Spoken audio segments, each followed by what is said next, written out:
बचपन का हशाम इलाही ज़हीर वो कैसा था? तबस्सुम, मुस्कुराहट, हंसी कह कहे सब के सब खो गए, हम बड़े हो गए। जितना बचपन तो हर बंदे को याद भी आता है और अच्छा भी लगता है, तो वो शरारतों से भरपूर था। मेरा ख्याल में ये जो जोश जज्बा ये तो एक विरासत में शायद वदीयत हुआ किसी को पसंद आए ना आए हमारा काम इब्लाग करना है। तो मेरे ख्याल में ये तो नेचुरल है और इसके अंदर कोई बनावट मौजूद नहीं है। बचपन में जब वालिद की डेथ हुई उसके बाद 5th क्लास में क्रिसेंट से वालिदा ने उठा लिया था। जब मुशर्रफ का दौर था तो अतीक स्टेडियम के अंदर पहली अवामी सियासी जलसे से मैंने तकरीर की। MNA, MPA या वज़ीर-ए-आज़म? इमरान खान साहब ने जब पहला जलसा किया था मीनार पाकिस्तान का, उन्होंने बारहा मुतअद्दिल मसबा फ़ोन किया कि आप हमारे जलसे में शामिल हो, कि इमरान खान के जलसे में नाचने को दिल कर। अगर अल्लाह ने मौका दिया तो MNA, सेनेटर और जो अल्लाह ताला ने मौका दिया अहले हदीसों की भरपूर नुमाइंदगी करेंगे। जिस पार्टी में भी आज भी शामिल हो जाए उसकी तरफ से सीट की ऑफर मौजूद है, जिस पार्टी में शामिल हो। क्यों गर्दिश मादाम से घबरा ना जाए दिल, इंसान हूँ प्याला उस सागर नहीं हूँ मैं। आपने क्यों ज़रूरत महसूस की जमीयत अहले हदीस बनाने की? बड़ा लीडर चला जाए तो जमीयत अहले हदीस ज़ाहिर है इसका नाम तक मिटाने की कोशिश की गई, उसको ख़त्म कर दिया गया, उसको दफना दिया गया। अबू जान के ऊपर हज़ासराई की गई। अबू जान के ऊपर जो 84 से ज़ायद मुकदमात हुए उनमें से अक्सरियत मुकदमात मुद्दई मरकज़ी जमीयत के लोग थे। अबू जान ने जब अदालत के जज के सामने ये कहा कि अगर ये मेरी बीवी है तो उसको कि मेरे साथ चाहिए, तो वो औरत उसी वक्त रोक भी थे। मरकज़ी जमीयत अहले हदीस वाले अदालत में चले जाते हैं, उनसे पहले हम केस करने के लिए तैयार हैं। इस सारे जो करप्शन के इल्ज़ाम लगाए, मैंने सबूत तो बड़ी बात है, मैंने मुबाहले का भी कहा था। साजिद मीर साहब का तो दावा है कि आप टिकट ना मिलने की वजह से छोड़ गए। पूरे पाकिस्तान को पता है कि मैंने जमात नहीं छोड़ी। इलेक्शन हुए हैं 8 फरवरी 2024 को और मुझे साजिद मीर साहब ने जमात बदली का नोटिफिकेशन जारी किया 2023 मई का। आपकी बेटी पर इल्जाम का वो क्या वाक़या? बेटी के ऊपर छोड़े, इन्होंने लामा शहीद की बीवी को नहीं माफ किया। मरकज़ी जमीयत अहले हदीस से कोई दोस्ती का हाथ बढ़ाने की गुंजाइश है? आज भी वो मुआहदा मियां मंदूर साहब के पास मौजूद है, जाए दस्तखत कर दे, मैं तैयार। मुझे मसला ही नहीं है। मेरे बारे में ये कहा गया कि ये इसने कहा, मैं कभी भी इब्तिदा करने का कायल नहीं हूँ। मसला की इज्जत का रखवाला हूँ और चाहता हूँ इज्जत हो, मैं कभी पहल करने का कायल नहीं। हुआ क्या ये भी सुन लें। इस वक्त पाकिस्तान पूरे के अंदर सर्वे कर लें, सोशल मीडिया का कर लें, ऑन द ग्राउंड कर लें, मसाजिद, मदारस, उलमा के हिसाब से कर लें कि वो अहले हदीस किसके साथ है, आपको खुद अंदाजा हो जाएगा। बिस्मिल्लाहिर्रहमानिर्रहीम, अस्सलाम वालेकुम नाज़रीन, आप देख रहे हैं डिजिटल दावा नेटवर्क और मैं हूं हम्माद हमीद। नाज़रीन, आज हमारे साथ जो मशहूर शख्सियत मौजूद है वो किसी तारुफ के मोहताज नहीं है।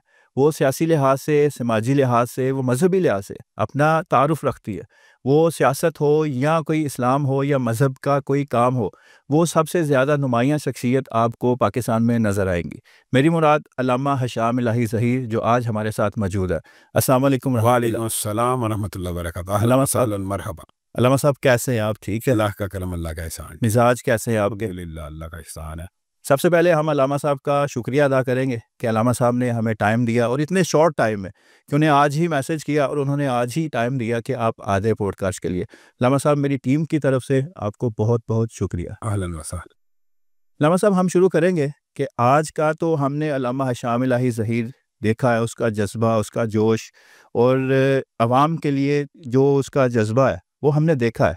बचपन का हशाम इलाही ज़हीर वो कैसा था? बिस्मिल्लाहिर्रहमानिर्रहीम। हम्माद हमीद भाई, आपको जमीयत अहले हदीस पाकिस्तान के सेक्रेटेरिएट में हम खुशामदीद कहते हैं। ये तो बुनियादी तौर के ऊपर लोग बता सकते हैं, जो दोस्त अहबाब होते हैं वो बता सकते हैं कि बचपन कैसा था। बहरहाल जो मैं समझता हूँ कि लोग कहते थे कि शरारती और बहुत ज़्यादा, यानी हंसमुख और बहुत ज़्यादा।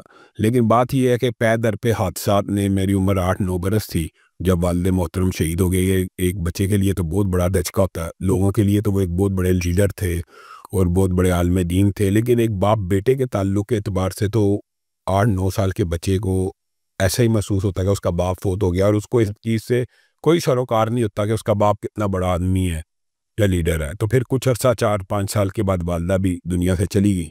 तो मेरे ख्याल में वो जो शरारत थी, तबस्सुम, मुस्कुराहट, हंसी कह कहे सब के सब खो गए, हम बड़े हो गए। तो वो बचपन में ही एक ऐसे पैदर पे हादसात ऐसे आए कि जिसकी वजह से आप ये समझे कि बचपन भी तलख यादों के साथ भरा पड़ा है। फिर मुआशरे के अंदर वालिद मोहतरम के चले जाने के बाद जो लोगों के रवैये, जो उनके बहुत ज़्यादा मुखलिसीन समझे जाते थे, उनकी हकीकतें जब आश्कार हुई तो ज़ाहिर है बचपन में तलही तो यानी मिल जाती है और घुल जाती है।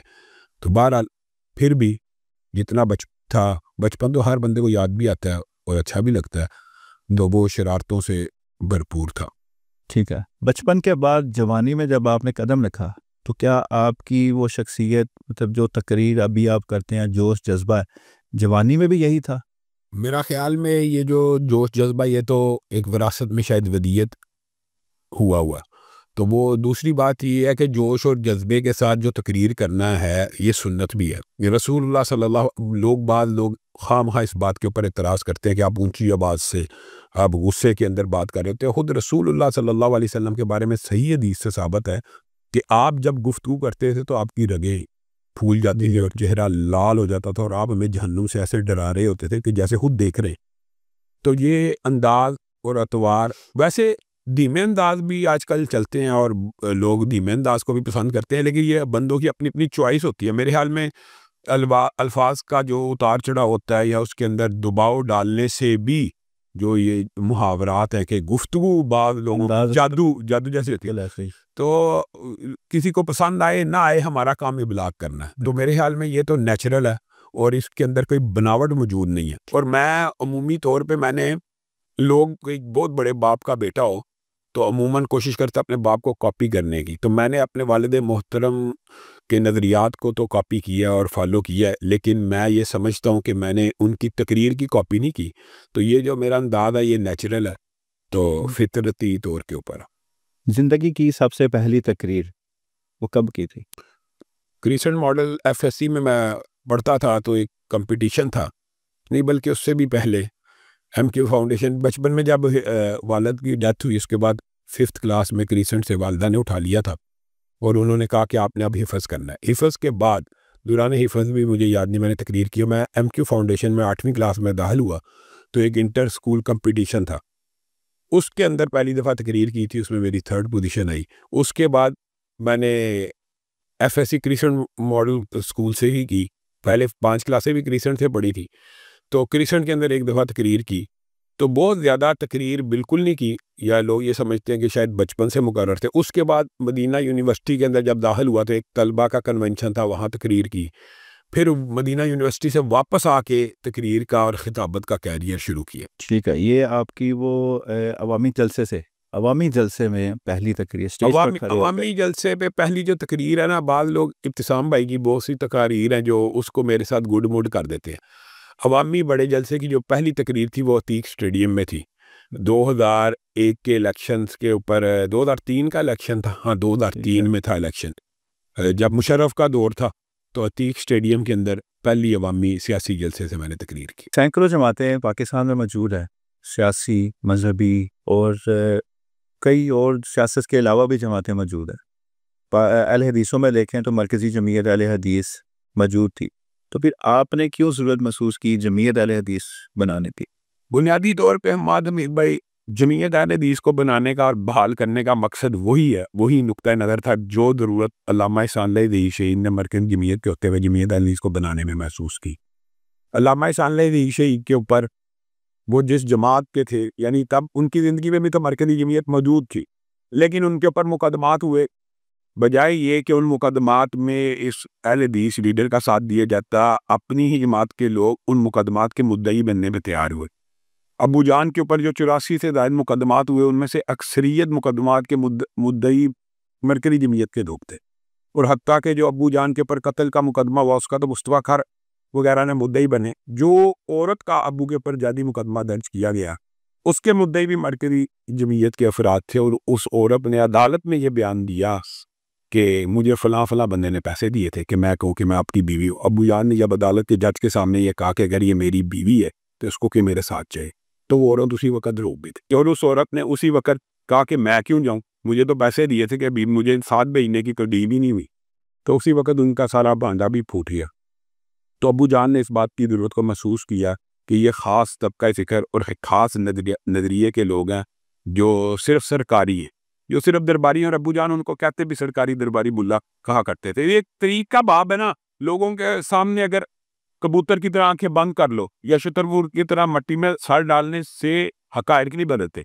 अल्लामा ihसान लदीई शहीद ने जमीयत अहले हदीस जिस वक्त बनाई थी, मरकज़ी जमीयत मौजूद थी, और जमीयत अहले हदीस बनाने के मकसद ये थे कि मरकज़ी जमीयत अहले हदीसों का किसी काम नहीं थी आती और कोई टारगेट नहीं से अपने ज़ाती मफादात के इर्द-गिर्द घूमती थी। तो अबू जान के चले जाने के बाद ज़ाहिर है बड़ा लीडर चला जाए तो जमीयत अहले हदीस ज़ाहिर है इसका नाम तक मिटाने की कोशिश की गई, उसको ख़त्म कर दिया गया, उसको दफना दिया गया, अबू जान के ऊपर हर्रा-सराई की गई, इल्ज़ामात लगाए गए, हमारे अबू जान के अकाउंट्स को मुंजमद करवाया गया, सऊदी अरब तक लेटर्स लिखे गए जो अल-कादियानियत और अशिया व सुन्ना की पेमटें थी कि ये जमात की पेमटें हैं। मरकज़ी जमीयत वाले इस तरह के उच्छेद करने शहादत के बाद भी यतीम बच्चों के माल को भी लूटने से बाज ना आए। तो ये तो एक अरसे से होता रहा और 40 साल गुजर गए। तो हमने तो बहुत कोशिश की, मैंने अपनी ज़ात की बात करता हूँ कि अहले हदीस एक प्लेटफॉर्म पे रहे, मरकज़ी जमीयत से सुलह की कोशिश की लेकिन बदअहदी, वादा खिलाफी, अहद शिकनी, मौलाना मसूद आलम साहब, हाफिज़ शरीफ साहब, मौलाना शादुल्लाह कसरी साहब मौजूद हैं, पूछने कि जो वादा किया गया जिस वादे की बुनियाद के परसुनत की एक भी पूरा नहीं हुआ। तो जब देखा कि हालात वाक़यात तो ये तो वही सियासत है और वही मामलात है और बिल्कुल राई बराबर भी हम मेरा भी जमात में शामिल होने के बावजूद ये मामलात थी तो हमने जमात के प्लेटफॉर्म के ऊपर आवाज़ उठाई। ये भी एक बात है, गलतफहमी दूर कर लेनी चाहिए। जब जमात के अंदर इस चंदा चोरी के खिलाफ मैंने आवाज़ उठाई कि ये जो पैसा है सही हाथों में आना चाहिए, सही जगह पे लगना चाहिए, पैगाम टीवी के हवाले से बात उठाई मुख्तलिफ, तो उन्होंने यही बेहतर समझा कि इस बंदे को जमात से निकाल दिए गए। अब मैं आपसे सवाल करता हूं, लोग कहते हैं कि आपने जमात छोड़ी, मुझे तो आज भी उन नोटिफिकेशन मौजूद है, उन्होंने निकाला और उन्होंने वादा शिकनी की और उन्होंने बदअहदी की। तो फिर मेरे पास इस बात के अलावा चारा भी नहीं था कि मैं अल्लामा इहसान अहले हदीस की जो जमीयत अहले हदीस है उसको बहाल कर दूँ। और अल्लाह का शुक्र है, अल्लाह का फजल है, अल्लाह की रहमत है कि 1.5 साल के अंदर अंदर जमीयत अहले हदीस की जो पॉपुलैरिटी है और दराफ है, मुल्क में आपने कहा सैकड़ों जमातें, लेकिन हकीकत में जमात वही होती है जो मौजूद हो। आप गिन लें, इस वक्त पाकिस्तान पूरे के अंदर सर्वे कर लें, सोशल मीडिया का कर लें, ऑन द ग्राउंड कर लें, मसाजिद, मदारस, उलमा के हिसाब से कर लें कि वो अहले हदीस किसके साथ है, आपको खुद अंदाजा हो जाएगा। जिन लोगों ने 40 साल में अहले हदीसों को जमात में लाने की कभी तगोदो सही नहीं की, तो आप क्या समझते हैं कि वो आगे कामयाब हो जाएंगे? तो अहले हदीस तो उनको वैसे ही दावे मुफारकत दे चुके हैं। अल्लाह के फजल करम से लाखों लोग, लाखों नौजवान दिन ब दिन यहाँ पे जमीयत अहले हदीस का हिस्सा बन रहे हैं और अभी मैंने रुकन सादी की कंपेन भी की। साजिद मीर साहब का तो दावा है कि आप टिकट ना मिलने की वजह से छोड़ गए। आप कहते रहे उनको कि मुझे टिकट दें, वो टिकट उन्होंने नहीं दी, फिर आपने जमात छोड़ी। अच्छा हामिद उम्मीद भाई, मैं आपके सामने अभी ये बात रख चुका हूँ कि इलेक्शन फरवरी 2024 में हुए और जमात से उन्होंने मुझे निकाला। पहली बात तो यही सबसे बड़ा झूठ है। हकीकत बात होता पता क्या है, लोग समझते हैं बुजुर्ग शख्सियत है, ये है वो है, शायद वो सच बोली से। पूरे पाकिस्तान को पता है कि मैंने जमात नहीं छोड़ी। तो यही उनका सबसे बड़ा झूठ है कि जमात छोड़ गया टिकट ना मिलने की वजह से। फिर दूसरी बात ये है, नून लीग की टिकट मांगी, ये उनकी नज़र में इतना बड़ा गुनाह कैसे हो गया? आप खुद नून लीग के सेनेटर हैं, आपका नून लीग का सेनेटर बनना जायज़ है और मेरा नून लीग का टिकट मांगना गलत है। देख लें, आपके दिल में भी ये बात है कि नून लीग की टिकट ऐसी मुसीबत है कि शाम साहब से मंसूब की जाए तो वो बदनाम होंगे, खुद समझते हैं और खुद नून लीग के सेनेटर हैं। अल्लाह के बंदे, अगर आप नून लीग में हैं तो अगर आपसे टिकट कोई मांगेगा तो नून लीग की ही मांगेगा, पीपल पार्टी या पीटीआई की नहीं मांगेगा। आप मुझे एक बात बताएं, मेरी किसी पार्टी से इत्तेहाद और सुलह, उसका इत्तेहाद नून लीग से, तो मैंने उससे पीपल पार्टी की टिकट मांगनी या पीटीआई की टिकट मांगनी कि नून की मांगनी?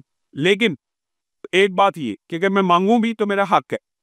दूसरी बात ये है कि इलेक्शन हुए हैं 8 फरवरी 2024 को और मुझे साजिद मीर साहब ने जमात बदरी का नोटिफिकेशन जारी किया 2023 मई का, टिकट की सिलेक्शन की मांग है। तो ये तो झूठ होता है, झूठों के ऊपर तो अल्लाह की लानत होती है। टिकट 2024 के इलेक्शन की टिकट मैं आपसे मार्च में मांग रहा था या अप्रैल में मांग रहा। कल ही आपका कोई बयान था, उसमें आपने ये दावा किया था कि ये करप्शन वगैरह ये चीज़ें, कल को ये मरकज़ी जमीयत अहले हदीस वाले अदालत में चले जाते हैं, तो क्या आपके पास प्रूफ उनके मौजूद हैं जो आप अदालत में पेश कर सकें कि इन्होंने?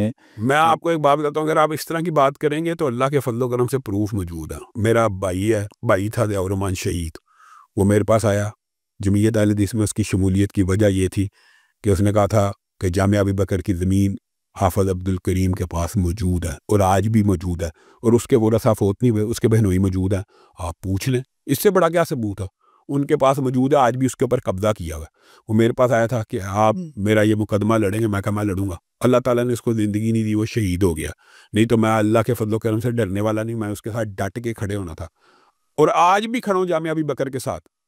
और मुझे दुख होता है कि आपको पता है कि जामिया अबू बकर की ज़मीन इस शख्स के कब्ज़े के अंदर है और नाजायज़ तसर्रुफ़ के अंदर है, उसका ठेका भी आपको नहीं देता, उसका किराया भी आपको नहीं देता, फिर आप उसका इस्तकबाल करते हैं और उसको वेलकम करते हैं। डट जाएँ। मैं अल्लाह के फजल करम से जमीयत अहले हदीस इस सारे जो करप्शन के इल्ज़ाम लगाए, मैंने सबूत तो बड़ी बात है, मैंने मुबाहले का भी कहा था। मुबाहले का चलें। हाँ, तो फिर मुबाहला, अब ये बताएं कि ये जो जामिया अबू बकर को ही टेस्ट केस बना लें, क्या इसकी ज़मीन इनके पास नहीं है? साबित करें।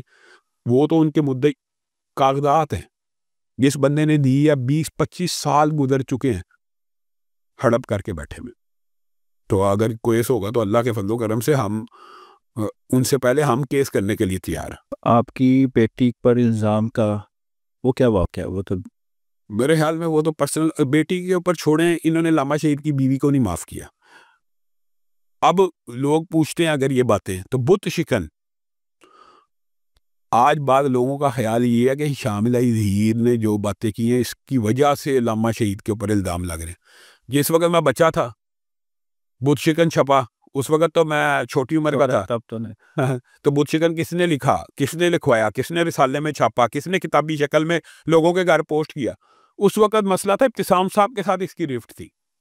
जब भी अल्लामा एहसान वीर के बच्चों के साथ इस शख्स का इख्तलाफ हुआ, इसने कोई हया और शर्म नहीं की और सीधा मोहसिन अहले हदीस अल्लामा एहसान वीर शहीद के ऊपर इल्ज़ामात लगाए हैं। तब शामिल वीर कहाँ था? तब इब्तिसाम था। और उससे भी कबल जिस वक्त अल्लामा साहब फोत हुए, इन्होंने, आपको पहले भी बता चुका हूँ, इशारा कर चुका हूँ, यतीमों का माल हड़प करने की कोशिश की और उनकी ज़ाती पैसों के ऊपर दावा किया ये जमात के पैसे हैं।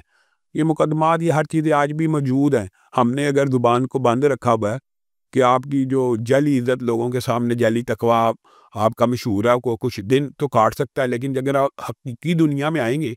और दूसरी बात ये भी सुने, मेरे बारे में ये कहा गया कि ये इसने कहा, मैं कभी भी इब्तिदा करने का कायल नहीं हूँ। मसलक की इज्जत का रखवाला हूँ और चाहता हूँ इज्जत हो। मैं कभी पहल करने का कायल नहीं हुआ। क्या ये भी सुन लें, 6 महीने से खामोश हूँ।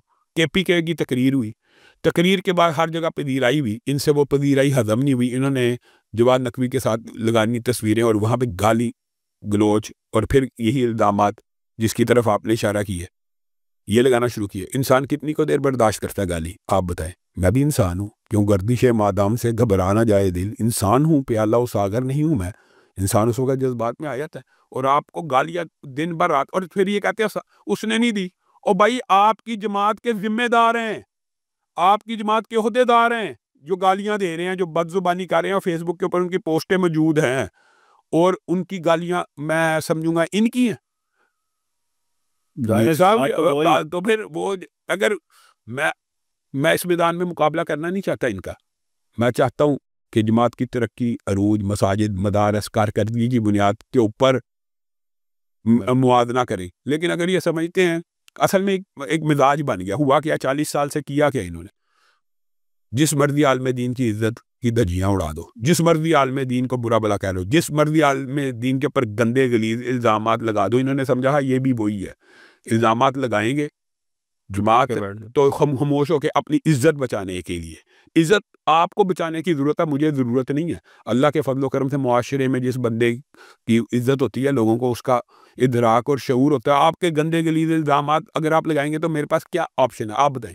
मुबाहले के अलावा क्या ऑप्शन? तो फिर वो ऑप्शन मैं इस्तेमाल करूंगा। जब आप मेरे पे रकीक और गलीज इल्ज़ामात लगाएंगे, मैं मुबाहले का ऑप्शन मंजूर करूंगा। और दुख हैरान कुन बात पता क्या, इल्ज़ाम ये लगाया खुद कि इसने मोहसिन नकवी का पर्चा वापस लिया। तो मैंने उस वक्त भी मुबाहले का चैलेंज दिया। आपने सबसे पहले मुझे कॉल की थी कि इसका पर्चा वापस लो। आप मेरे पे कैसे? मैंने तो फिर नहीं लिया, आपने कॉल की थी। तो मुबाहले का चैलेंज जब इनको किया जाता है तो आगे से कोई बच्चे जमूरे ले आते हैं कि फलां भाई जिसको किया उसको सामने लेके आओ। मुबाहला तो उसके साथ होता है। और अगर बाकियों को मुबाहला खेलने का शौक है तो जमात के नौजवान इनका मुकाबला कर लेंगे। ठीक है। सियासी तकरीर पहली आपकी, तो सियासत में मुस्तकबिल कहाँ देखते हैं आपको? MNA, MPA या वज़ीर आज़म? हमाद भाई, बुनियादी तौर के ऊपर जो किसी मसलक का या दीनी जमात का नुमाइंदा होता है, उसके जो टारगेट्स होते हैं वो MNA, MPA, वज़ीर आज़म या सदर बनना नहीं होते। उसके टारगेट्स होते हैं अपने मसलक का, अपनी जमात का काम करवाना। ठीक है। अगर तो वो काम मुझे बगैर सीट के मेरा हो रहा है, तो मुझे सीट लेके क्या करना है। लेकिन अगर एमएनए बन के काम ज़्यादा हो तो एमएनए बनना चाहिए। अगर आप समझते हैं कि एमपी बन के ज़्यादा काम हो सकता है, बनना चाहिए। अगर आप समझते हैं सेनेटर बन के हो सकता है, और अल्लाह के फजलो करम से अगर आप ये समझते हैं कि बगैर इक़्तिदार और बगैर सीट आपका काम हो रहा है, तो मैं आपसे पूछता हूँ अल्लामा एहसान इलाही ज़हीर के पास कौन सा ओहदा था? तो अल्लामा एहसान इलाही ज़हीर ने कहा था मेरे बगैर मनवा के दिखाई। तो मैं ये बुनियादी तौर पे समझता हूँ कि इक़्तिदार, सीट और ओहदे बोने कद के, छोटे कद के लोगों को ज़्यादा ज़रूरत हो सकती है, लेकिन लीडरों के बाद भी होने चाहिए, इस पे एतराज़ नहीं है। लेकिन अल्लाह के फज़ल और रहमत से अगर मैं बगैर किसी ओहदे के दिफ़ाए उलमा, दिफ़ाए मसाजिद और दिफ़ाए मदारिस के काम कर रहा हूँ, और अल्लाह के फज़ल करम से इसके लिए मुझे किसी ओहदे की ज़रूरत भी नहीं है, तो हमारी बात इंटेलेक्चुअल लेवल पे के ऊपर भी आईनी कानूनी हो, अगर दस्तूर के मुताबिक हो, तो लोग सुनते हैं, समझते हैं। ओहदे जमात की तरक्की के लिए और जमात के कामों के लिए ज़रूरी है, लेकिन कई मरतबा ऐसा होता है कि कद और शख्सियत इतनी बुलंद हो जाती है कि वो ओहदों से भी बुलंद होती है, जिसकी मिसाल अल्लामा एहसान इलाही ज़हीर आपके सामने। तो मैं ये समझता हूँ कि अल्लाह के फज़ल और रहमत से अगर अल्लाह ने मौका दिया तो एमएनए, सेनेटर और जो अल्लाह ताला ने मौका दिया अहले हदीसों की भरपूर नुमाइंदगी करेंगे। लेकिन इसके पीछे इस तरह बातचीत करना कि अपने नज़रियात को फरामोश कर देना, ऐसा नहीं होगा। सिर्फ एक ही बात होगी कि मसलक के लिए, जमात के लिए, अहले इस्लाम के लिए, अहले सुन्नत के लिए जो दड़ा बेहतर लगेगा उसके साथ कंप्रोमाइज़ हो जाए। कभी किसी जमात से ऑफर आई हो एमएनए बनने की, एमपीए की, कि आप हमारी सीट पर इलेक्शन जीते, हमारी सीट पर इलेक्शन किसी भी सियासी जमात की तरफ? हमाद भाई, बुनियादी तौर पे ये बात तो फिर कुछ तफसील तलब है, लेकिन अल्लाह के फज़ल और रहमत से एक बात कहना चाहता हूँ कि जिस पार्टी में भी आज भी शामिल हो जाए उसकी तरफ से सीट की ऑफ़र मौजूद है, जिस पार्टी में शामिल हो। लेकिन एक तशख़्ख़ुस के तौर पे और पूरी जमात की नुमाइंदगी का मसला होता है। मसलन इमरान खान साहब ने जब पहला जलसा किया था मीनार पाकिस्तान का, उन्होंने बारहा मुतअद्दिद मरतबा फ़ोन किया कि आप हमारे जलसे में शामिल हो, और वो सिद्क़ के दिल से मुझे अपने साथ चलाना भी चाहते थे। लेकिन बुनियादी तौर पे उनका जो कल्चर था स्टेज का और माहौल जो था, आप मुझे बताएं कि क्या कोई मौलवी आलिम दीन मशहूर हदीस की 500 उलमा को लेके उनके स्टेज पे बैठूं और वहाँ पे नाच गाना शुरू हो जाए कि इमरान खान के जलसे में नाचने को दिल कर रहा है, तो मैं वहाँ पे बैठ सकता हूँ? बिल्कुल। तो ये हमारा कल्चर और माहौल इस चीज़ की नहीं था देता। और सियासी जमात कोई भी उनकी स्टेजों में बैठना बहरहाल मुश्किल होता है, लेकिन ये बात ज़हन में रख लें और लोगों की बहुत सी खाम ख्याली भी इसको दूर कर लें कि मैं अल्लाह के फज़ल और रहमत से इंडिपेंडेंट तौर पे बगैर जमीयत अहले हदीस के प्रेसिडेंट के मैं किसी भी पार्टी में जाऊँ मुझे सीट मिलती है और मुझे सीट लेने के लिए तैयार है। लेकिन मसलक अहले हदीस और जमीयत अहले हदीस को जब तक मुअस्सर और एक मुनासिब नुमाइंदगी नहीं मिलेगी, किसी भी पार्टी के साथ सेकुलर पार्टी का इत्तेहाद नहीं होगा। लेकिन मैं सेकुलर पार्टीज़ को बराबर समझता हूँ, चाहे पीपल पार्टी हो, चाहे तहरीक इंसाफ हो, चाहे नून लीग हो, इनसे तो सारे इत्तेहाद हो सकता है। आप किस्सा बकदर जुस्सा जो आपको ज़्यादा इज्जत दे आप उसके साथ भाव कर सकते हैं। ठीक है, आपकी बात ठीक है, मगर अहले हदीसों में कोई ऐसी जमात हमें नज़र नहीं आती जो अपने मतलब बलबूते पे उसने इलेक्शन लड़ा हो और वो जीत कर सामने आई हो। बुनियादी तौर पे हमारे भाई इसका भी अगर आप तजिया करें तो अहले हदीस अपनी बुनियाद के ऊपर सीटें जीतते हैं। हत्ता कि मौलाना दाऊद गज़नवी ने पंजाब के अंदर अपने बलबूते पे सीट जीती, मौलाना मोइनुद्दीन लखवी साहब जीतते आए, कसूर की सीटें अहले हदीसों की सीटें थी। अब मौजूदा दौर में आप ये जो बात कह रहे हैं 100% दुरुस्त है कि आप अहले हदीस के नाम के ऊपर सीट नहीं जीत सकते, लेकिन अगर आप इसको वसी पैमाने पे देखें तो तहरीक लब्बैक भी नहीं जीत सकी। कहने का मतलब है जो अक्सरियती तबका है, तो ये थोड़ी सी प्रॉब्लम ये है हमारे मुल्क के अंदर कि मौलवियों को अगर वो जीत भी जाए तो उनको शो किया जाता है कि उनके वोट नहीं है और उनको जीतने नहीं दिया जाता। इसी वजह से मैं ये इत्तेहादी सियासत का कायल भी इसी वजह से हूँ कि इंडिपेंडेंट आप मेहनत भी कर लें, स्ट्रगल भी कर लें। साद रिजवी साहब ने 1 लाख से ज़्यादा वोट लिया अटक से, उनको नहीं जीतने दिया गया। मौलाना फजल रहमान की पार्टी के बेशुमार उलमा बलोचिस्तान से जीते, उन्होंने अजीब हरकत की है या हरकत कह लें या अजीब उन्होंने पॉलिटिकल उसकी डायग्राम बनाई है सूबे की कि जितनी 11-12 सूबाई असम्बली की सीटें वो सारी सरदार और मदारी और लगारी मतलब कि वो बलोचिस्तान के सरदार जीते हैं, अगरचे जमीयत उलमा इस्लाम के हैं लेकिन उनमें मौलवी कोई नहीं। तो ये मैं समझता हूँ कि ये हमारा अलमिया, लेकिन उलमा को भी इस हवाले से सोचना चाहिए। मैं तो इसी नहीं कहता हूँ इत्तेहादी सियासत और हिस्सा बकदर जुस्सा के मुताबिक सियासत करनी चाहिए। आप हर हल्के में 5,000, 10,000, 15,000 वोट को अगर असरअंदाज हो सकते हैं और जिसके पलड़े में डालें उसका पलड़ा भारी हो सकता है। तो इस टूल को बतौर प्रेशर ग्रुप यूज़ करके सियासी जमातों से बेहतरीन अंदाज में बारगेनिंग की जा सकती है। इसको अपनाया नहीं गया। हमारी जो एक खास तरह की सियासत रही है वो हमेशा एक ही पार्टी की तरफ रही है और कुल्ली तौर पर रही है, और जिसकी वजह से अहले 20 जवाल पजीर है। सऊदी अरब का आपका दौरा था पिछले दिनों, कामयाब दौरा था आपका। सऊदी अरब के हवाले से पाकिस्तान में एक सोच पाई जाती है कि सऊदी अरब बदल चुका है। वहाँ पर रियाज सीज़न के नाम पर जो वहाँ पे कंसर्ट होते हैं, म्यूज़िक कंसर्ट होते हैं, अमेरिकन अदाकाराएँ वगैरह बुलाई जाती हैं वहाँ पे। क्या आपने वहाँ पर कोई ऐसी चीज़ देखी या महसूस की कि वो बदल चुका है? माल भाई, मैं ये बात समझता हूँ कि सऊदी अरब बेचारा एक ऐसा मजलूम मुल्क है कि जिसके खिलाफ राफी प्रोपोगंडा और पूरे खास तबका फिक्र का प्रोपोगंडा अपने अरूज पे होता है। जो दुनिया की बुराई है उसका इल्जाम सऊदिया पे लगा दो। आप अपने मुल्क के अंदर जो मर्जी करे, आप अपने मुल्क के अंदर तो बुराई और फाशी को रोक नहीं सके, और आप चाहते ये हैं कि हम यहाँ से आवाज उठा के वहां रोकें। लेकिन मैं ये समझता हूँ कि प्रोपोगंडा इतना झूठ है, इतनी आमेजिश है।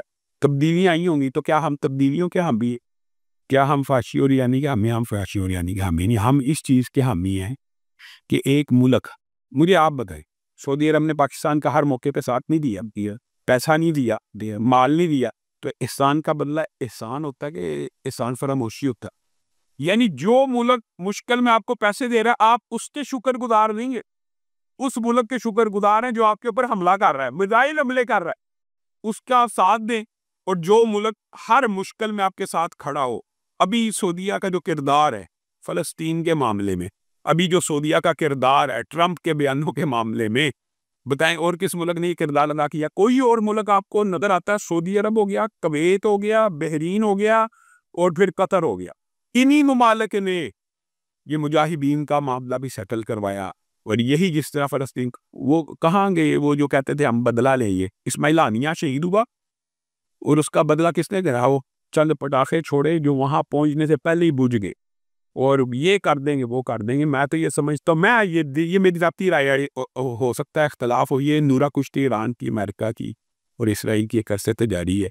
अगर ईरान और अमेरिका में दुश्मनी होती, ईरान और इसराइल में दुश्मनी होती, तो अमेरिका कभी भी इराक को फतह करके ईरान के स्कोर न करता। ये काम फहम बात है कि ये कैसी जंग है कि बर्ग बर अमेरिका, बर्ग बर इसराइल के नारे तो लगते हैं, लेकिन जब हुकूमतें और इक़्तिदार देने की बारी आती है तो ईरान को दे दिया जाता। अल्लाह के फजल करम से सऊदिया की जो पॉलिसी शाम के बारे में है, फ़लस्तीन के बारे में है, ये पूरी मुसलमान उम्मत के जज्बात की नुमाइंदा और तर्जुमानी है। आप बाहर के ममालिक से और क्या तवक्को कर सकते हैं? वो आपका मुल्क नहीं है, लेकिन हमारा उसके साथ तौहीद का एक रिश्ता है। मेरी जो ज़ाती एफिलिएशन है सऊदी अरब के साथ सबसे ज़्यादा इसलिए है कि वो मक्का और मदीना वहाँ पे मौजूद है। तो मक्का और मदीना, जिस तरह बैतुल मक़दस और मस्जिद अक्सा का मिसाल दे रहा हूँ, लोग उठाते मस्जिद अक्सा भी मारी, तो मक्का मदीना मारी नहीं, उसको क्यों नहीं ऑन किया जाता? उसके साथ मोहब्बत और एहतराम का और इज़्ज़त का वो रिश्ता क्यों? क्या सिर्फ अहले हदीस के ऊपर ही ज़रूरी है या देवबंद के ऊपर ही ज़रूरी है कि वो सऊदिया का साथ दे? बाकी उम्मत के ऊपर भी लाज़िम है कि वो सऊदी अरब से खाना बिशाना खड़े हो। अहले देशों को तो इल्ज़ाम भी दिया जाता है ना कि उनको रियाल आते हैं वहाँ से, इसलिए वो सऊदी अरब के बारे में बोलते हैं। तो इसके ऊपर क्या कहना चाहें? मैं ये समझता हूँ कि आपने बात की है ना कि अहले देशों का ये टेक है। अब दुनिया ने, मैं एक जा रहा हूँ कि उन्हें से अहले देशों का ही ये यानी जिम्मेदारी है दिफाए हरमैन शरीफैन की। मैं समझता हूँ इसके बारे में भी बहुत बड़ा प्रोपोगंडा। मैं आपके सामने बैठा हूँ, मैं अपनी ज़ात की कसम दे सकता हूँ, गारंटी दे सकता हूँ कि आज तक एक रियाल भी हमें सऊदिया ने नहीं दिया। तो मैं क्यों दिफा कर रहा हूँ? बताएं। वही अभी अब आप बात समझिए। हाँ, तो ये जो प्रोपोगंडा, हाँ, ये लेकिन मैं इनकार नहीं करता कि दिए ना हो, दिए होंगे। मेरा दूसरी पार्टी से इख्तलाफ भी ये है कि ये पैसे सही जगह पे इस्तेमाल किया या प्रॉपर जगह पे देते होंगे। तो लेकिन ये बात ज़्यादातर प्रोपोगंडा, और इस प्रोपोगंडे का भी रद्द होना चाहिए। जो सऊदी अरब के हक में बात करेगा ये नूर रियाल मिले ने, अभी आप चले, मैं मिसाल दे रहा हूँ आपको, आप सऊदी अरब के ऊपर एक मीलाद बना लेंगे, सऊदिया की ये हिलमात है, वो कहेंगे दो रियाल लें। तो यार बहुत बड़ा झूठ है, बहुत बड़ा झूठ। मगर ये एक तासुर पाया जाता है। ये तासुर पैदा किया गया ना प्रोपोगंडे के जरिए, प्रोपोगंडे के जरिए पैदा किया गया। ऐसा होता नहीं, ये तबी रुझानात और तबी नज़रियात और यानी नेचुरल फितरी अलाइंस होते हैं। हाफिज़ अहमद का वाक़या, जो मशहूर पॉडकास्टर भी हैं यूट्यूब पे, आपने देखा होगा। अपने बच्चों को कभी किसी कारी साहब के पास नहीं लेके जाऊंगा, कभी किसी भी मौलवी के पास ना भेजें, चाहे वो इमाम काबा ही क्यों ना हो। ऑनलाइन कुरान पढ़वाएं अपने बच्चों को, जूम पे कुरान पाक पढ़वाएं, लेकिन फिजिकली किसी मौलवी के पास अपने बच्चे को नहीं भेजें प्लीज। अम्मार यासर भाई ने उसके ऊपर काफ़ी इशू उठाया और फिर उन्होंने आके माफ़ी भी मांगी, वो मामला ख़त्म हो गया। मगर उन्होंने उस क्लिप में कोई 3-4 बातें की। उन्होंने कहा कि बच्चे जो कारी हैं वो बच्चों के साथ ऐसा ही जुल्म करते हैं। तो क्या आपने पाकिस्तान में ऐसा जुल्म होता देखा? हमारे भाई बुनियादी तौर पे ये जब मामला हुआ, हाफिज अहमद साहब से मैं गवर्नर हाउस KPK में मिला, मैंने उनसे ये गुजारिश की कि ये मामला हत्या होना चाहिए। फिर हमारी यासर को भी मैंने मैसेज किया। इस दौरान और दोस्त भी अल्लाह के फजल करम से ये सुलह दीन पसंदों और इस्लाम पसंदों की कोशिशों से हुई है, क्योंकि नुकसान हो रहा था। लेकिन जो नुक्ता है, मिसाल देना, एक पॉइंट है नजरियाती। अगर कोई मस्जिद का मुल्ला किसी बच्चे के साथ बदफेली करता है तो मुझे और आपको ऐलान करना चाहिए और ये हकीकत माननी चाहिए कि मस्जिद का मुल्ला अगर बदकारी करे तो वो ज़्यादा ख़तरनाक है और वो ज़्यादा काबिल गिरफ्त है और उसको मीनार पाकिस्तान पे टांग देना चाहिए। लेकिन दूसरी तरफ ये बात भी मद्देनज़र रखी जाए कि मस्जिद पे कब्जा करने, मदारस को बदनाम करने और मसाजिद के खिलाफ हादसे करने में सबसे आसान टूल जो अवाम को मिला वो ये है कि किसी मस्जिद के मौलवी पे इल्ज़ाम लगा दो। बस सिर्फ इल्ज़ाम लगा दो तो समझो उसका कैरियर। इल्ज़ाम लगाना जो है ये काफ़ी नहीं होता, सबूत देना काफ़ी है। अगर कोई मस्जिद का मुल्ला बदकारी में मुलव्वस हो, मैं कहता हूँ सबसे पहले मैं आऊँगा जो उसको कहूँगा मीनार पाकिस्तान पर टांग दिया जाए। कोई प्रूफ हो, कोई विक्टिम हो, वो बयान दे, वो कहे, कोई यानी है नहीं शहादत हो, कोई सेकेंडरी एविडेंस हो। होता क्या है, मौलवी के साथ खामखा की लड़ाई है। आपको पता अल्लाह वास्ते का बैर मौलवी मस्जिद के साथ चलता है, उसकी आपस में गालम गलोच होगी, अच्छा तेन निबड़ लगे, अगले दिन आके की इन्ने फना बच्चे ने फड़िया शीतला। ये यार ये भी जुल्म की इंतहा है। मैं कहता हूँ दोनों साइड पे इंतहा पसंदी नहीं होनी चाहिए। अगर कोई करे तो मसाजिद मदारस के अफराद को उसका तहफ़्फ़ुज़ कभी नहीं करना चाहिए, उसे निशान इबरत बनना चाहिए। और अगर कोई इस तरह का शख्स सिर्फ अपने घनौने और अपने गंदे और अपना मस्जिद और मदरसे कब्जे की सोच से ये काम करता है, उसका भी सख्त और कड़ा एहतसाब होना चाहिए। ये काम सिर्फ मदरसों की हद तक नहीं है। जाकिर नाइक से भी ये सवाल हुआ, पीडोफिलिया बच्चों के साथ इस तरह का गलियों में, मोहल्लों में, मार्केटों में, स्कूल्स देख ले, कॉलेजेस देख ले, हर जगह ये काम कोई ना कोई वीडियो वायरल हो रही है कोई। लेकिन यार इससे हमारे भाई मदरसे का फेल जस्टिफाई नहीं हो सकता। बच कैसे? मैं ये कहता तो बाहर के मुआशरे में जो कुछ हो रहा है उससे मदरसा पाक साफ होना चाहिए कि नहीं, उससे मस्जिद पाक साफ होनी चाहिए कि नहीं, फ़र्क उन लोगों को नजर आना चाहिए।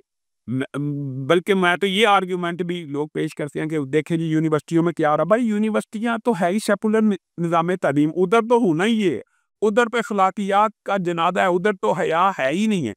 आपने तो अपने आप को रोल मॉडल पेश करना है ना, आप तो अपना एक ऐसा रोल मॉडल पेश करें। हाँ, वैसे आप कहें कि इसका हल क्या है, तो इसका हल वही है कि जो कुरान की मुबादियात है, कुल्लिल मुमिनीना यगुद्दू मिन अब्सारिहिम, कि बंदा मोमिन जब भी नज़र पड़ जाए गैर महरम पर तो झुका लो, और औरत को भी हुक्म है गैर महरम के ऊपर नज़र पड़े तो झुका लो।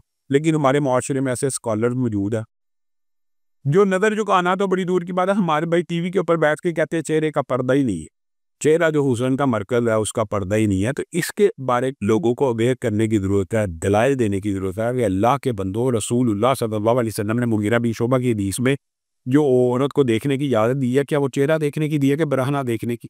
फिर अल्लाह ने जो कुरान पाक में इजाज़त दी है कि बूढ़ी औरत कपड़े उतार ले, तो वो चेहरे के उतारे के जिस्म के।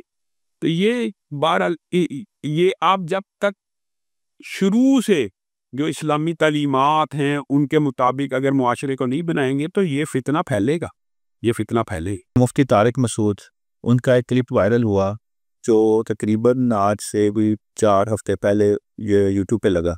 उन्होंने कहा, दावा किया कि ये अहले हदीस फ़िक़्हा 1200 साल पहले सिर्फ शिया और अहले सुन्नत वल जमात ये मौजूद थे, अहले हदीस नहीं थे। फिर उन्होंने कहा कि ये ज़्यादा ख़तरनाक फ़िरका की खतरनाक इस हवाले से कि ये डायरेक्ट हदीस को हम फॉलो करते हैं। अच्छा, अहले हदीस क्या है भाई? उन्होंने कहा कि हम डायरेक्ट कुरान और हदीस को फॉलो करेंगे, हमें किसी की तहकीक पे एतमाद नहीं। तो वो डायरेक्ट करना शुरू किया उन्होंने, तो उन्होंने अपना नाम खुद रखा अहले हदीस कि हम हदीस को डायरेक्ट फॉलो करते हैं। उलमा ने उनको भी एक्सेप्ट कर लिया, चलो भाई तुम्हारी समझ में नहीं आ रहा, लेकिन उसके साइड इफ़ेक्ट बहुत ज़्यादा हैं फिर, तभी हम कहते हैं ये तरीक़ा ठीक नहीं है। डायरेक्ट हदीस को फॉलो करें तो उसके साइड इफेक्ट बहुत ज़्यादा है। तो इस हवाले से आप क्या कहना चाहें? मैंने तो बार उनका ये क्लिप नहीं सुना, मैं जब सुनूंगा फिर बेहतर अंदाज में कमेंट करूंगा, लेकिन अगर उन्होंने ये कहा है तो ये काबिल अफसोस बात है। बुनियादी तौर पर रसूलुल्लाह सल्लल्लाहु अलैहि वसल्लम से लेके बरेलवी शहर तक अहले हदीस थे, देवबंदी शहर तक अहले हदीस थे। तो इस तरह की बातें तो हम एक दूसरे के अलावा इसलिए भी नहीं करनी चाहिए। अहले हदीस और अहले सुन्नत में क्या फ़र्क है? साहबा क्या थे? साहबा क्या देवबंदी थे या साहबा बरेलवी थे? उनको तो देवबंद शहर का या बरेली शहर का इल्म ही नहीं होगा। ताबईन क्या थे? तो रसूलुल्लाह ने बताया वो क्या थे। मान अलैहि व असहाबी, हक के ऊपर एक ही गिरोह रहेगा, क़यामत तक 73 फ़िरके बनेंगे। एक गिरोह हक पे होगा और वो सिर्फ वो काम करेगा जो मैंने किया और जो साहबा ने किया। अब ये कहते हैं अगर हदीस को मानना बराह रास्त गलत है तो साहबा ने क्या मानना है? साहबा ने रसूलुल्लाह की हदीस इमाम अबू हनीफा रहमहुल्लाह से समझी है। किसे समझी है? किसके ऊपर अमल किया? डायरेक्ट हदीस के ऊपर अमल किया।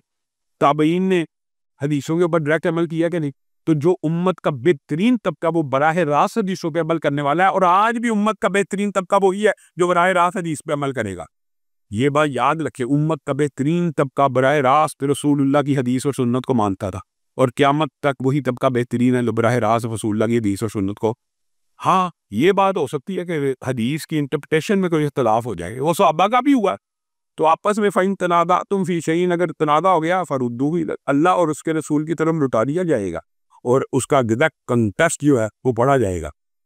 इसका उन्होंने ये जवाब भी दिया कि अहले हदीस का जो मतलब तबका अहले हदीस तबका अवाम है, वो किसी अपने उलमा के पास जाते हैं, वो हदीस की वजाहत करते। कोई मसला है, उसने मौलवी साहब से पूछा, अपने आलिम से पूछा, उन्होंने वजाहत की, तो उन्होंने कहा अगर आपने भी यही काम करते हैं तो हम भी तो अपनी हदीस की वजाहत इमाम अबू हनीफा से ले रहे हैं। अच्छा, दूसरी बात ये जो वो बात करते फसलू अहला ज़िक्र, ये तो अल्लाह ने कुरान में कहा कि किसी बंदे को कोई बात समझ ना आए तो आलम दीन के पास चले जाओ। तो ये तो अहले हदीस का मौक़िफ़ है, अहले सुन्नत का मौक़िफ़ है, इसमें तो मेरा और आपका इख्तलाफ नहीं है। जहाँ पे इख्तलाफ है वहाँ पे आइए। इख्तलाफ बुनियादी तौर पे हमाद हमीद भाई, मैं ये तलफ बातें हम करना नहीं चाहते, क्योंकि इत्तेहाद उम्मत और अहले सुन्नत को तो मैं एक देखना, और लेकिन मैं आपको एक बात बताता हूँ, इख्तलाफ तो तकलीर शख्सी के ऊपर है और तकलीर जाबत के ऊपर है कि रसूलुल्लाह की हदीस ये है, इमाम साहब ने ये कहा, हम इमाम की मानेंगे, रसूलुल्लाह की नहीं मानेंगे। और तारिक मसूद साहब खुद इस चीज़ का एग्री करते हैं ये कुफर है और ये बात नाजायज़ है। लेकिन जब मसाइल की बात आती है तो अमल उसी फतवे के ऊपर हो रहा है। मुद्दत रज़ात कुरान में कितनी है? 2 साल। इमाम अबू हनीफा रहमहुल्लाह के नज़दीक दाईसान है किसके ऊपर? यानी आप फिर कैसी बात करते हैं? इस तरह की बात आप करें ही ना कि तकलीद के एक मसला नहीं है। हदीस है कि फजर से पहले 2 रकते पढ़ो, और साहबा आते तो ऐसे पढ़ी जा रही होती थी जैसे लगता था कि फजर कह रहा मगरिब से पहले 2 रकते पढ़ो, और ऐसे पढ़ी जा रही होती थी लगता है मगरिब की नमाज हो गई है भाई। उन्हें इमाम अबू हनीफा के नज़दीक हराम है। इंटरप्रिटेशन का फ़र्क हो सकता है, मैं इंटरप्रिटेशन के फ़र्क की बात नहीं करता, और ये एक मसला नहीं है। हालत एहराम के मसाइल जो हैं, फौत हो जाए उसके सर को नहीं डांपना। अब मैं क्या कहूँ, आपने इतना सेंसिटिव मौजूद छेड़ दिया। जो मुकल्लद होते हैं वो लिखते हैं ये हदीस है, ये हदीस है, ये हदीस है। 10 हदीसें लिखी हैं और नीचे लिखा ये हमारे इमाम का कौल है। अब हमारा फतवा ये है कि हम इमाम को मानेंगे हदीस होगी। अब बताइए कोई जुमले, फिर बताएं। वो बात वो हदीस से निकल गई ना। हाँ, अपनी आवाज़। मैं कहता हूँ रसूलुल्लाह सल्लल्लाहु अलैहि वसल्लम की हदीस के अलावा, यानी वही कुरान और हदीस वही है, और इसके अलावा कोई चीज़ वही नहीं। इसके अलावा हर चीज़ का इनकार किया जा सकता है, हर भी शख्स का इनकार किया जा सकता है। सिर्फ रसूलुल्लाह की हदीस का इनकार और कुरान का इनकार नहीं किया जा सकता। यही दीन है, यही शरीयत है, और इसी के ऊपर उम्मत का इत्तफाक हो। रमज़ान में जन्नत के दरवाजे खुल जाते हैं और जहन्नुम के बंद हो जाते हैं और शयातीन पकड़े जाते हैं, तो फिर गुनाह क्यों होते हैं? ये जो हदीस है ना, पूरी इस हदीस के अंदर ये लिखा जाता है कि सरकश शयातीन जकड़ जाते हैं, जन्नत के दरवाजे खुल जाते हैं, जहन्नुम के बंद हो जाते हैं। लेकिन इससे मुराद ये नहीं है कि करीन भी जकड़ा जाता है। हर इंसान के साथ भी इब्लीस की औलाद में से एक करीन मौजूद है, वो नहीं जकड़ा जाता। या नफ्स की जो बुराई है वो नहीं जकड़ी जाती, वो इंसान ने खुद अपनी ट्रेनिंग कर ली है। सरकश शयातीन के जकड़ने से फ़ायदा क्या होता है? वो जिन्नात और वो जो सरकश शयातीन जो करीन को हर वक्त गाइडेंस और इनकी सपोर्ट कर रहे होते हैं, कि जब वो जकड़ी जाती हैं तो ये भी कमज़ोर हो जाता है। और इंसान, वो आम इंसान जो बाकी पूरा साल मस्जिद में नहीं आता, इस करीन को शिकस्त दे के मस्जिद में आ जाता है। और इसीलिए ये नेकी और मौसम बहार इसलिए है कि ये एक महीना अल्लाह ताला ने तेरे ऊपर तकदीरन आसानी कर दी है, सरकश शयातीन को जकड़ दिया है। अब तो आगे बढ़, अब तो नेकी का काम कर। क्यों? अगर तू नेकी का काम करेगा तेरा नफ्स मजबूत होता जाएगा, नेकी की तरफ तेरा करीन कमज़ोर होता जाएगा। एक माह तो अल्लाह ताला ने ये सपोर्ट फराहम कर दी, अब बाकी 11 महीने तो तुझे गुस्से लड़ना। तो बुनियादी तौर के ऊपर ये नहीं है कि जन्नत के दरवाजे खुल जाए और जहन्नुम बंद हो जाए और सरकश शयातीन जकड़े गए हैं तो इंसान के साथ जो शैतान है वो भी जकड़ा जाता है। वो नहीं जकड़ा जाता, वो आज़ाद रहता है। वो हर वक्त इंसान को गुमराह कर रहा होता है। और इंसान का नफ्स भी, नफ्स अम्मारा जो है वो इंसान को बुराई की तरफ अंगेज करता है। बुनियादी तौर पे इंसान लज्जत पसंद होता है, तो जिस गुनाह में लज्जत हो, ये तो आजकल तो यार हमारा मुआशरा गुनाह बेलज्जत की तरफ चल पड़ा ना। सिगरेट भी पी लो और मौसीकी भी सुन लो, ये ऐसे बेगुनाह यानी बेलज्जत गुनाह है कि इनको उनमें भी लज्जत आना शुरू हो जाती है। तो हकीकत में जिन गुनाहों की लज्जत होती है उसकी तरफ नफ्स वैसे ही माइल होता है, वो अल्लाह के खौफ की वजह से ही इन चीज़ों से रुकता है। तो बुनियादी तौर के अंदर रमज़ान के अंदर भी शैतान वसवसा डालता है जो इंसान के साथ करीन होता है, और ये समझना कि शायद वसवसे का जो सिस्टम है वो ख़त्म हो जाता है मुकम्मल तौर पे। हाँ, कमज़ोर हो जाता है, इसमें इंसान आसानी से उनको शिकस्त देता है, रोज़े रखता है, तरावी पढ़ता है। नेकियों के अजर में तो इजाफा होता है रमज़ान में। गुनाह अगर कोई करता है तो उसका गुनाह का भी मतलब उसको गुनाह भी ज़्यादा मिलेगा। जी हमाद भाई, बुनियादी तौर के ऊपर जहाँ पे जिस मौसम में या जिस जगह पे नेकियों का अजर व सवाब ज़्यादा होता है वहाँ पे गुनाहों की का इक़ाब और वईद भी ज़्यादा होती है। काम अक्ली और मंतकी मैं आपको चंद बातें कहता हूँ। अगर आप मस्जिद में नफल पढ़ेंगे या मस्जिद में इबादत करेंगे, मस्जिद में फ़र्ज़ नफल को छोड़ें, फ़र्ज़ नमाज मस्जिद में पढ़ने का अजर ज़्यादा के घर में, मस्जिद में तो मस्जिद में गुनाह करने की वईद ज़्यादा है। इसी तरह रमज़ान एक माह मुबारक है, इसमें अगर आप नेकियां करेंगे तो अजर बढ़ेगा, तो अगर गुनाह करेंगे तो आपने अल्लाह ताला के शायर की क्या तकरीम की है। खाना काबा में जो गुनाह है वो बढ़ेगा नहीं। एक आम मुआशरे में गुनाह, यही तो अभी हमने आपके सामने मुकदमा रखा कि मस्जिद का मुल्ला गुनाह करे उसको दोहरी सज़ा मिलनी चाहिए। हज़रत उमर ने भी ये बात की थी कि अगर मेरी औलाद में से किसी ने किया ना तो मैंने दुगनी सज़ा देनी है। तो गोया ये बात दुरुस्त है कि इस माह मुबारक में गुनाह करने की वईद ज़्यादा है। आम भी गुनाह ही है, लेकिन ज़ाहिर है मस्जिद में किया जाएगा या खाना काबा में किया जाएगा या जुमे के दिन, या यानी जो शाइरिल्ला हैं उनके अंदर गुनाह करने का इक़ाब और उसकी सज़ा ज़्यादा है। अच्छा, गुनाह से ही आगे बात चलाएं तो डॉक्टर ज़ाकिर नाइक से भी ये सवाल हुआ था कि सब कुछ पहले ही तकदीर में लिखा हुआ है कि ये इंसान ने ये गुनाह करना है, तो फिर गुनाह का सवाल, फिर गुनाह का वो गुनाह क्यों मिलेगा? अच्छा, बुनियादी तौर पे ना ये आपने जो तकदीर की बहस की है, ये आजकल की जो यूनिवर्सिटी कॉलेजेस में मैं जाता हूँ वहाँ पे भी ये लोग सवाल करते हैं। ये इसका मतलब बड़ा है कि कॉमन सवाल है, पूछा जाता है। ये नहीं, ये एक ऐसा सवाल है जो आज नहीं हुआ, रसूलुल्लाह से भी हुआ। मतलब कि हमें तो वो देखना है जो रसूलुल्लाह सल्लल्लाहु अलैहि वसल्लम ने, और इसके ऊपर एक किलानी साहब की पूरी किताब है, उसका नाम है मसला तकदीर। शायद आप अगर उस किताब का मुतालिया करें तो इन बातों के उन्होंने बड़े खूबसूरत और उम्दा जवाब दिए हैं कि तकदीर में का मतलब ये नहीं है कि इंसान मजबूर महज़ है। तकदीर भी है, तकदीर अल्लाह ताला ने लिखी है अपने इल्म से। तकदीर इल्म की बुनियाद के ऊपर लिखी गई है, तकदीर अमल करवाने की बुनियाद पे नहीं लिखी हुई। इसकी मिसाल ये है कि कोई टीचर अपने अंदाजे से कहेगा ये तालिब इल्म फेल होगा, अगर वो तालिब इल्म पास होगा तो यानी मेहनत करेगा तो पास भी हो सकता है। उस तकदीर को अल्लाह ताला ने हमारे पर आश्कार किया हुआ, हमें तो नहीं पता ना क्या लिखी हुई है। तो हमारे लिए हदीस की रहनुमाई मौजूद है कि आप रसूलुल्लाह सल्लल्लाहु अलैहि वसल्लम से साहबा ने ये सवालात किया और मुतअद्दिद हैं कि आप नेकी का अमल करते रहो तो नेकी का रास्ता आसान हो जाएगा। और यही तकदीर समझो, बात समझे। तकदीर या तकदीर या तो मेरे और आपके ऊपर खोल के अल्लाह ने बयान किया। फिर इसकी एक बड़ी आम फहम झटकी में मैं आपको मिसाल देता हूँ। ये लोग जो सवाल करते हैं कि गुनाह लिखा हुआ था इसलिए हमसे गुनाह हो गया, नेकी लिखी होती है तो नेकी कर लेंगे, वही लोग तकदीर में रिज़्क लिखे हुए के कायल हैं कि नहीं? मिसाल दे रहा हूँ, रिज़्क भी लिखा हुआ है तो क्यों निकलते हैं घर से मेहनत मजदूरी करने? ना निकले भाई, लिखा हुआ है मिल जाएगा, जितना मिला मिल जाएगा, तो क्यों निकलते हैं? वो कहते हैं नहीं फिर भी करना है। अल्लाह के बंदे फिर इस अच्छा, वो आपकी बात दुरुस्त है और यहाँ पे आपको बात समझ नहीं आई कि फिर भी नेकी करनी है, फिर भी गुनाहों से बचना है। तकदीर में अगर लिखा भी हुआ फिर भी गुनाहों से बचना तो बचेगा। अगर आपको ये बात समझ आ गई कि तकदीर में लिखा, ये सिर्फ ना एक आर्ग्यूमेंट है उलमा को, दीन पसंदों को देर करने के लिए, यादने के लिए गुनाह लिखिए, इस बारे में वो तकदीर के कायल हैं। भाई रिज़्क भी तो लिखा तकदीर में, आप क्यों जाते हैं काम करने, कारोबार करने? वहाँ पे कहेंगे नहीं हम स्ट्रगल मेहनत करेंगे। तो स्ट्रगल मेहनत ही का नाम ज़िंदगी है। और रसूलुल्लाह सल्लल्लाहु अलैहि वसल्लम ने कुल्ली तौर पे तकदीर के ऊपर फेंकने से भी, आपको पता होगा, ये वाक़यात तफ़सील हो जाएगी, ये बड़ा असल में एक दकीक मौजू है। हज़रत अली ने जब कहा अल्लाह ताला ने उठाना होगा तो उठा देगा, तो रसूलुल्लाह सल्लल्लाहु अलैहि वसल्लम नाराज़ हो गए कि ये हज़रत अली ने क्यों कहा है। उठना तो इंसान ने खुद होता है। वहदैनाहु नजदैन, अल्लाह ने 2 रास्ते दिखा दिए। अभी और मैं और आप चाहें अभी बैठे बैठे सुभान अल्लाह कह दें, मेरी आपकी मर्जी है, अल्लाह ने पाबंद किया ना कहना। नहीं, इंसान मजबूर महज नहीं है, लेकिन आज़ाद कुल भी नहीं है। मतलब कि तकदीर की बाउंड्री से आज़ाद भी नहीं है, लेकिन ये समझना कि तकदीर का पाबंद और मजबूर महज है। मसलन इंसान एक कदम उठा के आगे तो बढ़ सकता है, लेकिन दोनों कदम उठा के उड़ तो नहीं सकता। यानी कहने का मतलब ये है कि इंसान को ये बातें भी गौर व फिक्र करनी है। फिर रसूलुल्लाह सल्लल्लाहु अलैहि वसल्लम ने इस बहस को भी मना फरमा दिया उम्मत के ऊपर। जब सहाबाए तकदीर के बारे में बहस कर रहे थे तो रसूलुल्लाह सल्लल्लाहु अलैहि वसल्लम ने कहा था पुरानी उम्मतें इसलिए हलाक हुई हैं, तुम इस मौजू को ज़ेरे बहस लाते हो।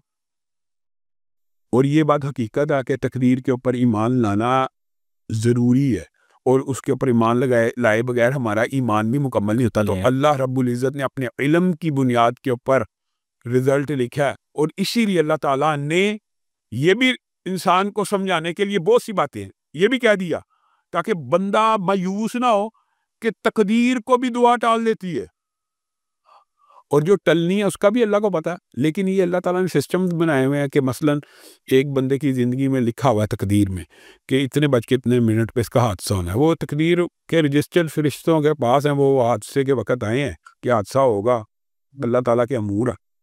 उस वक़्त उनको बता दिया जाता है कि अल्लाह ताला ने बदल दिया, फलां दुआ के नतीजे में ये हादसा टाल दिया गया। अब आप समझें, इसका मतलब है इंसान को अमल के रास्ते दिखाए गए हैं, तकदीर पे डिपेंडेंट होना नहीं।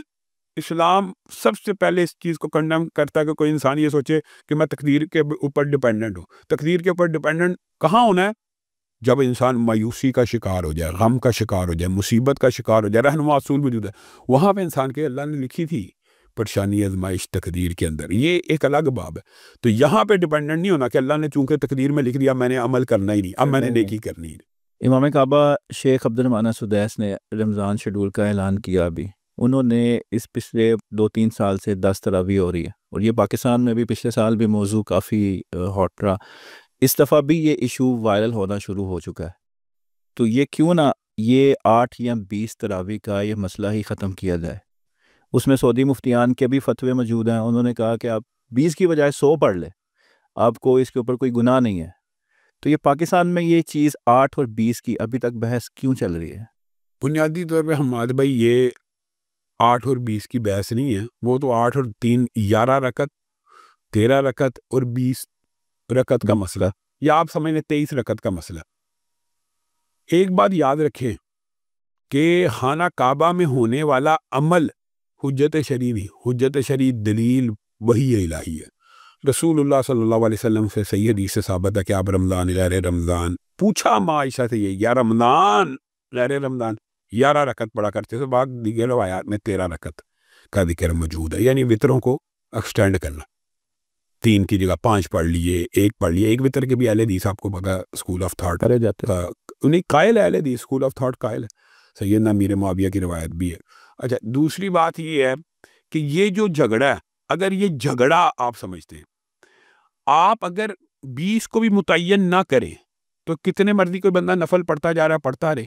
इसके ऊपर तो अहले हदीस उलमा हम तो तय्युन के ऊपर कहते हैं कि अगर मुतय्यन करना तो वही मुतय्यन होगा जो रसूलुल्लाह ने किया। उबई इब्न काब की हदीस हज़रत उमर ने मुतय्यन फरमाया कि 11 रकत जाके पढ़ानी है, तो जो तय्युन होगा वो 11 रकत का होगा।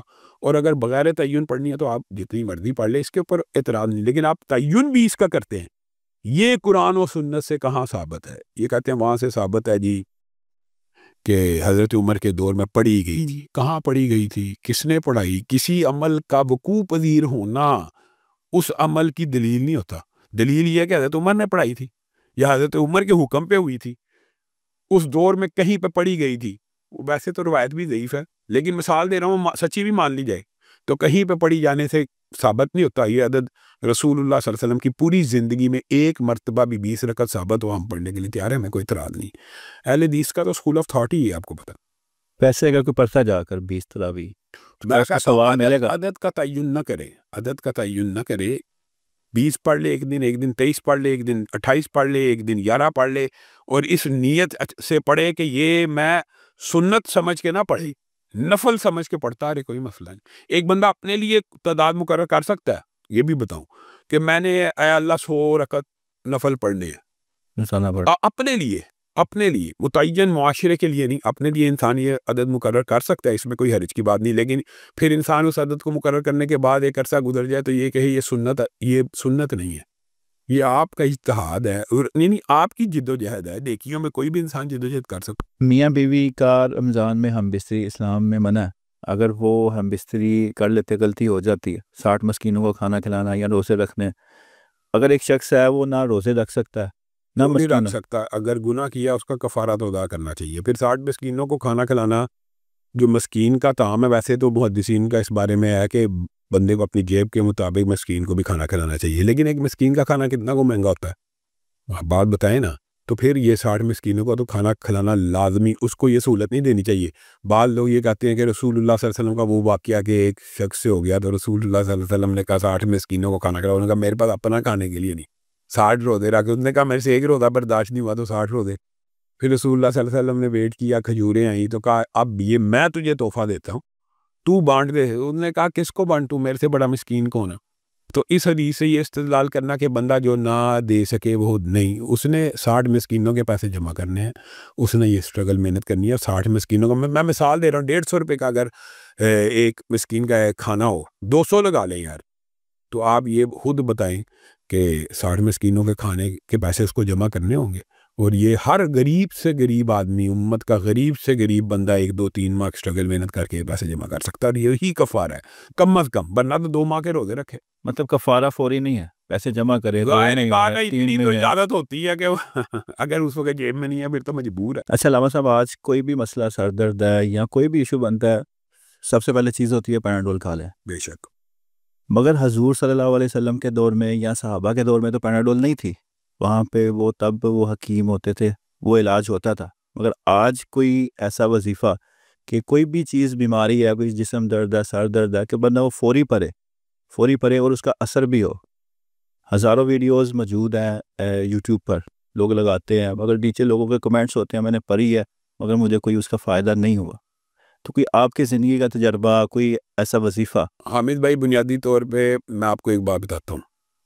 अगर हमारा अकीदा, तवक्कुल और नुक्ता नज़र ये हो जाए ना कि अगर सर दर्द हुई है, पहला ख्याल पैनाडोल का या डिस्प्रिन का ना आए, और अल्लाह रब्बुल इज़्ज़त के कलाम का, रसूलुल्लाह सल्लल्लाहु अलैहि वसल्लम के बताए गए वजीफ़ों का है, तो आप मेरे वज़ाइफ़ के नीचे भी लोगों के कमेंट्स देखें, 90% कमेंट्स ये होते हैं कि ये हमने दुआ, ये वजीफ़ा पढ़ा, इस काम के लिए काम हो गया, हमने ये वजीफ़ा पढ़ा, कैंसर दूर हो गया, ये पढ़ा।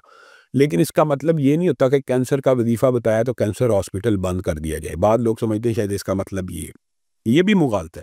ये जो आपने बात की है ना, हकीम मौजूद थे पैनाडोल, ये दवाइयों का इस्तेमाल करना, इलाज बिल ग़ज़ा या इलाज केमिकल्स के जरिए करना, ये भी सुन्नत नबवी से साबित है। खुद रसूलुल्लाह सल्लल्लाहु अलैहि वसल्लम ने दमदम पीने को शफा कहा, खुद रसूलुल्लाह ने शहद पीने को शफा कहा, खुद कलमंजी, ये इलाज बिल ग़ज़ा नहीं है, ये एक रेमेडी, मेडिसिन है।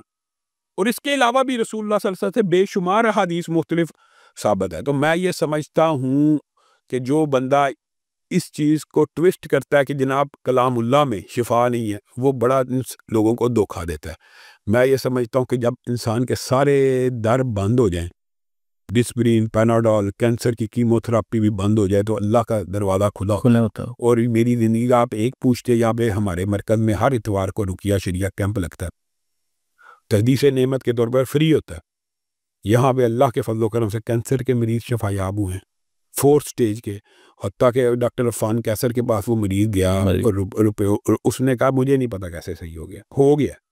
तो सूरत फातिहा 41 मरतबा पढ़ना फ़जर की 2 रकतों से पहले, यानी सुन्नतों के बाद, फ़र्द नमाज की 2, यानी फ़र्द नमाज से पहले पढ़ना, 2 सुन्नतों के बाद 41 मरतबा, यानी फ़र्द और सुन्नतों के दरमियान में पढ़ना। तो अल्लाह रब्बुल इज़्ज़त ने 41वें दिन उसका कैंसर भी दूर कर दिया। और ये एक वाक़या नहीं है, ब्लड कैंसर का एक मरीज़ दोस्त आज भी ज़िंदा टीचर है, उसका दूर हुआ। बहुत सारे लोग ठीक हो जाते हैं। यहाँ पे अल्लाह के फज़ल व करम से एक औरत आई थी व्हील चेयर के ऊपर, रुकिया शरिया। अच्छा, ये बात भी लोगों को दिमाग से निकाल देनी चाहिए कि शायद किसी बंदे की वजह से, बंदा डोज का भी फ़र्क होता है, ये भी बताऊँ आपको। कई मरतबा एक पैनाडोल से आराम नहीं आएगा, 2 खाएँगे आ जाएगा। तो वजीफ़ों के अंदर भी ये होता है कि किसी का मर्द ज़्यादा होता है तो उसको ज़्यादा दफ़ा पढ़ने से शिफा। अल्लाह के फज़ल से वो औरत व्हील चेयर पे आई थी, चल के गई। और इस तरह के मुतअद्दिद वाक़या रोज़ाना की बुनियाद के ऊपर हो रहे हैं। तो मैं ये समझता हूँ कि लोगों को कुरानी इलाज, इसको इस्लामी टर्म और इस्लाम में कहते हैं रुकिया शरिया, इसकी तरफ लाने की अज़हद ज़रूरत है। रसूलुल्लाह सल्लल्लाहु अलैहि वसल्लम ने कहा दर्द हो तो आऊदु बिइज़्ज़तिल्लाहि व कुदरतिही मिन शर्रि मा अजिदु व हादिरु, बिस्मिल्लाह 3 दफ़ा पढ़ें, 7 दफ़ा पढ़ें, दर्द खत्म होगी। अल्लाह के रसूल ने कहा, ये मौलवी कह रहा है, बताइए ना, ये वही है तो होगी, अल्लाह के फज़ल से होगी। ये हो सकता है कि आपको ज़्यादा पढ़ना पड़ जाए, लेकिन मेरा तो एतक़ाद और यकीन है कि मैं जब भी ये पढ़ के किसी को दर्द के लिए दम किया, दर्द दूर होती है, सूरत फातिहा के साथ दम किया, शिफा मिलती है। तो मैं ये लोगों को दावत फ़िक्र देता हूँ कि आपके चैनल के ऊपर, मुख्तलिफ चैनल के ऊपर कुरान की आयात, हदीस से जो वज़ाइफ साबित हैं वो करें, अल्लाह के फज़ल व करम से फाका होगा। मगर लोग जाते नहीं ना उस तरफ, वो सर करना नहीं चाहते। बात ये, डिसिप्लिन खाना आसान है, 7 दफ़ा सूरत फातिहा पढ़ना मुश्किल है, 41 मरतबा मुश्किल, बहुत मुश्किल तो नहीं है। जो लोग इस काम में पढ़ जाएं फिर वो वही पढ़ते हैं। अच्छा, दूसरी बात यह है, सवाब भी मिल रहा है। 3 दफ़ा कुल वल्लाह पढ़ी, कुरान का सवाब नहीं मिल रहा, तो 10 दफ़ा पढ़ी, जन्नत में महल नहीं बन रहा। वो भी तो काम साथ मद्देनजर रखे ना कि रसूलुल्लाह सल्लल्लाहु अलैहि वसल्लम ने फरमाया 3 दफ़ा कुल पढ़ो, 3 दफ़ा मुअव्वज़तैन पढ़ो, यानी 9 दफ़ा आपने पढ़नी है। तो आपको कोई चीज़ नुकसान नहीं पहुंचा सकती। ये कोई छोटी बात है? यानी जमी मखलूक़ात में से बिस्मिल्लाहिल्लज़ी ला यज़ुर्रु मअ इस्मिही शैउन फिल अर्ज़ि वला फिस समाई व हुवस समीउल अलीम, ये पढ़ो, आपको कोई नुकसान नहीं पहुंचा सकती। तो हज़रत उस्मान की आपको पता है ये रिवायत है, तो अब्बान बिन उस्मान ने उनको फालिज हो गया। तो लोगों ने देखा ये तो बिस्मिल्लाहिल्लज़ी ला यज़ुर्रु का वजीफ़ा बताया करते हैं, इसको कैसे फालिज हो गया? तो वो खुद कहने लगे, हाँ इसलिए मेरी तरफ देखते हो, मैं तुम्हें बताता हूँ, उस दिन मैं गुस्से में था और मैं पढ़ना भूल गया। अब ये अंदाज़ा है। तो ये तो जो रसूलुल्लाह ने कह दिया कि 3 दफ़ा पढ़ने से, सुबह पढ़ो शाम तक, कोई नहीं, शाम, ये जितने वज़ाइफ है ना, ये एक तवील, इसकी एक बड़ी लंबी चौड़ी लिस्ट है, 1-2 वजीफ़ों की बात नहीं है। अल्लाह के फज़ल व करम से हर बीमारी का कुरान और सुन्नत में भी वजीफ़ा मौजूद है। अगर इंसान उसको इख्तियार करेगा तो मिल जाएगा। देखिए, मेडिसिन में भी तो हर बीमारी का इलाज दरियाफ्त नहीं हुआ, लेकिन कुछ का हो गया कि इस खुराक से, इस केमिकल से, इसका तो यार अल्लाह के बंदे, अल्लाह के कलाम में भी तो बीमारियों की शिफा हो सकती है। अल्लाह ताला कह रहा है वनुनज़्ज़िलु मिनल कुरआनी मा हुवा शिफा।